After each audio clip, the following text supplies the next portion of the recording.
पीछे को देखिए और ऐसे करिए।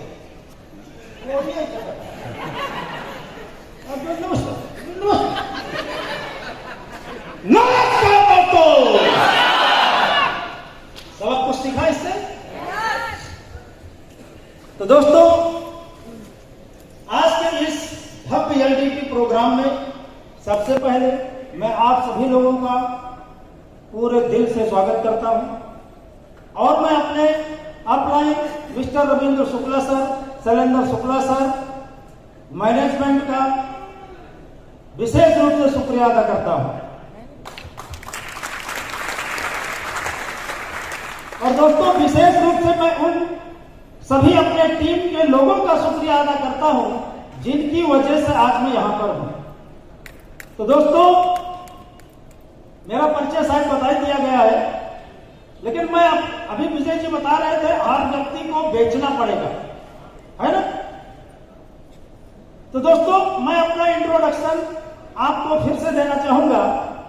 दोस्तों, मेरा नाम है सुरेंद्र कुमार, बट मुझे पूरी धनवंतरी में, पूरी इंडिया में साहू जी के नाम से जाना जाता है। फैजाबाद जिले का एक छोटे से गांव का रहने वाला हूं। आज के तकरीबन 9.5 साल पहले लाखों रुपए कमाने के मकसद से मैं धनवंतरी कंपनी में जुड़ा था, क्योंकि अपने को दवाई पानी की कोई जरूरत नहीं थी, अपने को कोई शारीरिक बीमारी नहीं थी। मेरा मेन टारगेट ही था लाखों रुपए कमाना, बस इसी वजह से मैं धनवंतरी में जुड़ा था। तो दोस्तों, तकरीबन 2 साल के बाद मैं धनवंतरी से डायमंड बन गया था और लाखों रुपए का सपना मेरा 2 साल के बाद ही पूरा हो चुका था। आज तो धनवंतरी में मुझे 9.5 साल से ऊपर हो चुके हैं। दोस्तों, आज मुझे बताते हुए बहुत फक्र होता है, बहुत प्राउड होता है कि आज पूरी धनवंतरी कंपनी में, पूरी इंडिया में 10 लाख से ज्यादा लोग धनवंतरी में जुड़े हैं और उसमें से सिर्फ और सिर्फ 10 लोग सुपर एग्जीक्यूटिव डायमंड की रैंक पर है। उसमें से मेरा भी नाम है सुरेंद्र कुमार। इसको कहते हैं बेचना। मेरे को मैं नहीं बेचूंगा तो कौन बेचेगा सर? कई लोग तो बोलते हैं साहू जी सुपर एग्जीक्यूटिव डायमंड, नवा आदमी कहा जाने सुपर एग्जीक्यूटिव डायमंड का चीज है बात के नहीं? तो 10 लाख लोगों में 10 लोग सुपर एग्जीक्यूटिव डायमंड है, उसमें से एक मेरा भी नाम है सुरेंद्र कुमार साहू। तो आज मैं आपके बीच में खास मकसद से आया हूं। जानना चाहोगे? खास मकसद यह है कि आज यहां पर जितने भी लोग आए हैं, मैं उनको कुछ ऐसा टिप्स बताऊं, ऐसा कुछ करंट मारूं कि आने वाले समय में वो लोग भी सुपर एग्जीक्यूटिव डायमंड बन जाए और वो भी लाखों रुपए महीने कमाए। I am right? तो समझने के लिए तैयार है? जानने के लिए तैयार है? तो पहले क्लियर कर दूं, जानने से कुछ फर्क नहीं पड़ता, जानने से कुछ फर्क नहीं पड़ता। बहुत सारे लोग बहुत कुछ जानते हैं, बहुत लोग सब कुछ जानते हैं, लेकिन उनकी जिंदगी में कोई सक्सेस होता नहीं है। तो दोस्तों, एक आदमी सक्सेस के 50 टिप्स जानता है, लेकिन करता सिर्फ 3 है, खाना सिर्फ 3 का करता है। और एक आदमी सक्सेस के सिर्फ 10 टिप्स जानता है और फॉलो 5 को करता है। तो सक्सेस कौन होगा? हेलो, आप ही लोगों से पूछ रहा हूं, सक्सेस कौन होगा? जो जानता सिर्फ 10 है और फॉलो 5 को करता है, और एक जानता 100 है, फॉलो 3 को करता है। तो इसका मतलब जानने से कुछ फर्क नहीं पड़ता, फॉलो करने से पड़ता है। तो ये मैं पहले आपको बताया जा रहा हूँ, क्योंकि पिछले 9.5 सालों में बहुत सारे लोगों ने मेरे बहुत सारे ट्रेनिंग प्रोग्राम अटेंड किए, बहुत सारे मोटिवेशनल प्रोग्राम अटेंड किए, बहुत सारे लोगों का जीवन में बहुत बढ़िया सक्सेस आई और बहुत सारे लोगों के जीवन में कुछ हुआ ही। तो इस और जानते सब, तो जानने से कुछ फर्क नहीं पड़ता, ये बात मैं पहले बता रहा हूँ, है ना? वैसे तो there are so many tips of success, but I will tell you only 5 tips of success. So my dear friend, are you ready? तो दोस्तों, धनवंतरी में सक्सेसफुल बनने के लिए, धनवंतरी में कामयाब बनने के लिए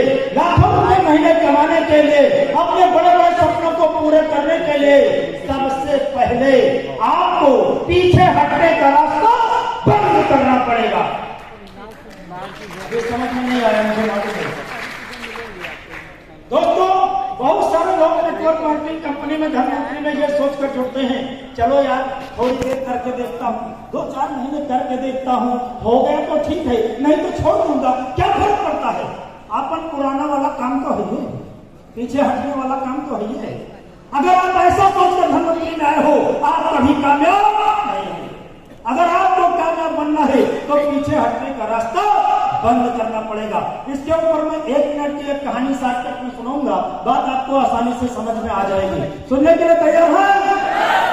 अच्छा, मैं जानना चाहता हूँ आज पहली बार कितने लोग ऐसे हैं जो मुझे पहली बार सुनने जा रहे हैं। जरा एक बार हाथ खड़ा करके बता दो भाई।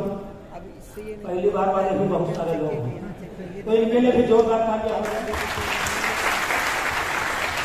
क्योंकि कई लोग बोलते हैं साहू जी वही बात रोज रोज बताते हैं, वही बात रोज रोज बताते हैं। तो जो लोग पहली बार आए उनके लिए तो पहली बार है, और फिर रोज रोज वही बात बताने से अगर लाखों रुपये आते हैं तो कुछ नया बताने की जरूरत है नहीं ना। तो कुछ बात अगर पुरानी आ जाए तो वो डायलॉग आपके लिए है बात नहीं। तो दोस्तों, पीछे हटने का रास्ता बंद के ऊपर एक कहानी सुना रहा हूं। दोस्तों, एक राजा था, बहुत छोटा राजा था।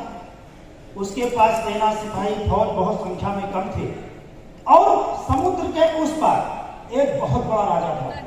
उसके पास सेना सिपाही बहुत भारी संख्या में थे।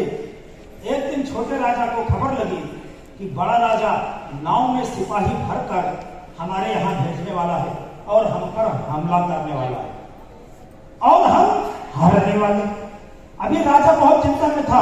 उसने तुरंत अपने कैबिनेट की मीटिंग बुलाई और सारे मंत्रियों को बताया। अभी सारे लोग बहुत चिंता में थे, क्या वो बहुत बड़ा राजा है, उसके पास बहुत सेना है, हमारे पास कम है, हम हार जाए। सारे लोग बहुत टेंशन में थे। तभी राजा के दिमाग में विचार आया। राजा के पास नाव संख्या में कम थी, लेकिन जितनी थी सबको मंगाया। सिपाही संख्या में कम थे, लेकिन जितने थे सबको नाव में बिठाया और चल दिया बड़े राजा की तरफ। और जब इनकी नाव समुद्र के उस किनारे लग गई, राजा ने सारे सिपाहियों को नाव से उतारा और राजा ने पहला कोई काम किया है तो सारी नाव को इकट्ठा किया और उसमें आग लगवा दिया। सारी नाव चलने लगी। सारे सिपाही चिल्लाए, अरे राजा साहब, ये आपने क्या किया? अब हम लोग घर वापस कैसे जाएंगे? राजा ने कहा, तुम लोग चिंता मत करो, नाव जल जाने दो, मेरे पास वापस जाने का रास्ता है। जब इनकी नाव पूरी जल गई तो राजा ने सारे सिपाहियों को इकट्ठा किया और पूछा, अब तुम लोग सच सच बताओ, क्या तुम लोग वास्तव में घर वापस जाना चाहते हो? सारे सिपाहियों ने कहा यस। राजा ने फिर सारे सिपाहियों से पूछा, अब तुम लोग सच सच बताओ, क्या तुम लोग वास्तव में घर वापस जाना चाहते हो? सारे सिपाहियों ने कहा यस, क्योंकि घर पर हमारी बीवी है, बच्चे हैं, माँ बाप है, सब कुछ तो घर है, इसलिए हम घर वापस जाना चाहते हैं। तो राजा साहब ने कहा, तुम्हारा घर वापस जाने का सिर्फ एक रास्ता बचा है, क्योंकि नाव तो सब जग के खत्म हो गई है। तुम्हारे घर वापस जाने का सिर्फ एक रास्ता बचा है। अब तुम लोग सब सच बताओ, क्या बस एक रास्ता से घर वापस जाना चाहते हो? सारे सिपाहियों ने कहा यस, रास्ता कोई भी हो, हमें घर वापस जाना है। तो राजा साहब ने कहा, एक ही रास्ता बचा है, बड़े राजा पर हमला करो और जीतो तो उनके घर वापस लेके जा सकते हो। अब सारे सिपाहियों के अंदर एक बड़ी चीज पैदा हो गई, एक ज्वलंत इच्छा पैदा हो गई कि घर वापस जाना है तो जीतना ही पड़ेगा, घर वापस जाना है तो जीतना ही पड़ेगा, घर वापस जाना है तो जीतना ही पड़ेगा।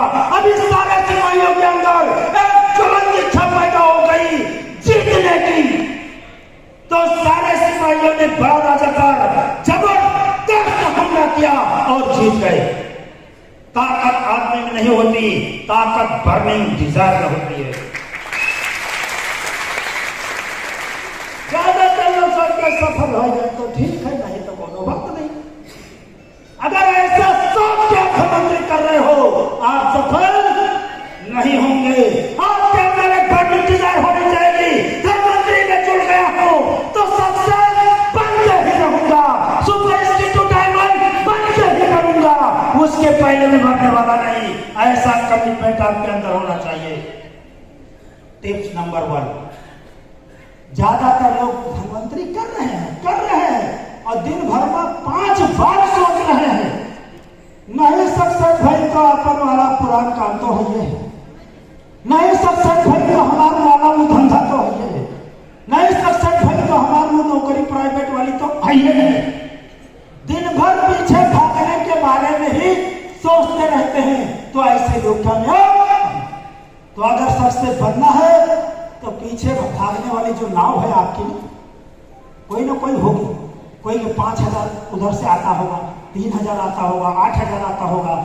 उस नाव को जलानी पड़ेगी, खत्म करनी पड़ेगी, तब आप सक्सेसफुल बनेंगे। एक टॉपिक हो गया।